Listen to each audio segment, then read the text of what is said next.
શરૂઆત કરી ત્યારે તો મનમાં એમ હતું કે આ સ્થગિતતા દૂર થવી જોઈએ, સમાજમાં, સરકારમાં, શાળામાં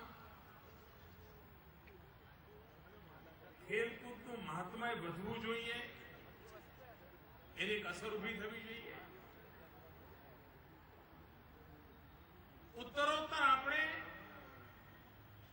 ખેલ મહાકુંભની ગુણવત્તામાં સુધારા કરતા ગયા અને આજે હું એમ કહી શકું કે ભવિષ્યમાં આ દેશને ગુજરાત સારા ખેલાડીઓ આપી શકે એ દિશામાં હવે આપણે સાચા અને નક્કર ડગલા માંડવામાં સફળ થયા છે।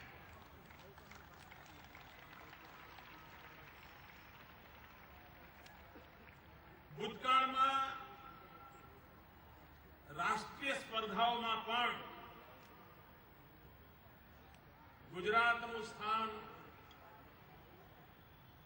નહિવત હતું। આજે રાષ્ટ્રીય સ્પર્ધાઓમાં મોટા ભાગની રમતોમાં ગુજરાતની હાજરી હોય છે અને કેટલાકમાં ગુજરાત ટક્કર આપે છે અને હવે ગુજરાતના જવાનિયાઓ, ગુજરાતની દીકરીઓ વિજેતા થવા પણ માંડી છે। એમાંના કેટલાક આપણા હોનહાર ખેલાડીઓ આજે મંચ પર બેઠા પણ છે। આ ગુજરાતનું નામ રોશન કરનાર સૌ ખેલાડીઓને ખૂબ ખૂબ અભિનંદન આપું છું। એક બાબત આંતરરાષ્ટ્રીય જગતના જે ખેલકૂદના એક્સપર્ટ છે, વિચાર વિમર્શમાં એક બાબત ધ્યાનમાં આવી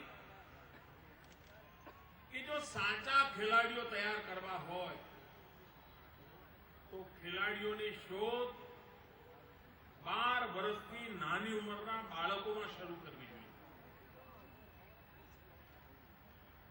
અગર જો 12 વર્ષથી નાની ઉંમરના બાળકો પર ધ્યાન કેન્દ્રિત કરવામાં આવે, એમાંથી ટેલેન્ટ શોધવામાં આવે અને પછી 10-12 વર્ષ સુધી એમની ટ્રેનિંગ માટેની પૂરતી વ્યવસ્થા કરવામાં આવે તો જ તમે આંતરરાષ્ટ્રીય કક્ષાના ખેલાડીઓ તૈયાર કરી શકો। આ વખતે આપણે શિશુ ખેલ મહાકુંભની શરૂઆત કરી છે અને એમાં ધ્યાન કેન્દ્રિત કર્યું છે 12 વર્ષથી નાની ઉંમરના બાળકો રમતગમતના નિયમોને જાણે, રમતગમતને સમજે અને પોતાના કૌશલ્યને બતાવે।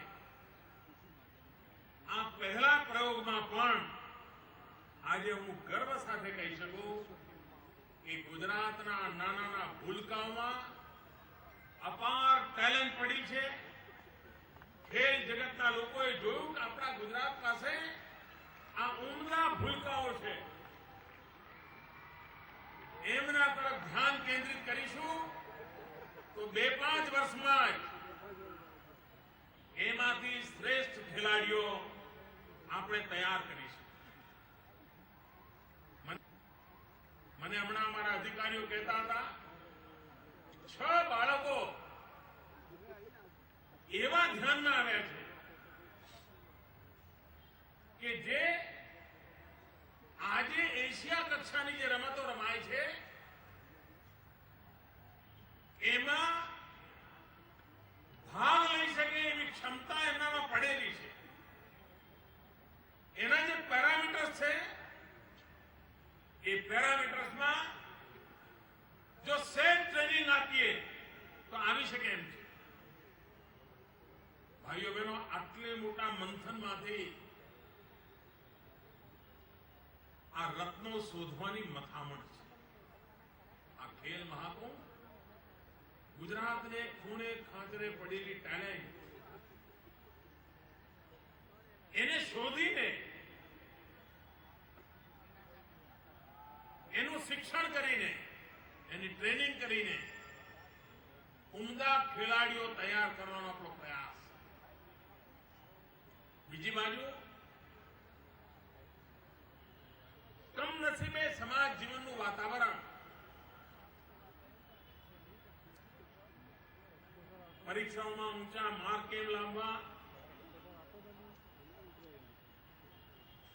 પુસ્તકોમાં ડૂબી કેમ જવું, મા બાપ પણ 9મા ધોરણમાં આવ્યા પછી બાળકને પુસ્તકોમાં કેદ કરવાની મથામણ કરતા હોય છે. એવા વાતાવરણમાં બાળકને ખુલ્લા મેદાનમાં લાવવું આ એક મોટી ચેલેન્જ છે.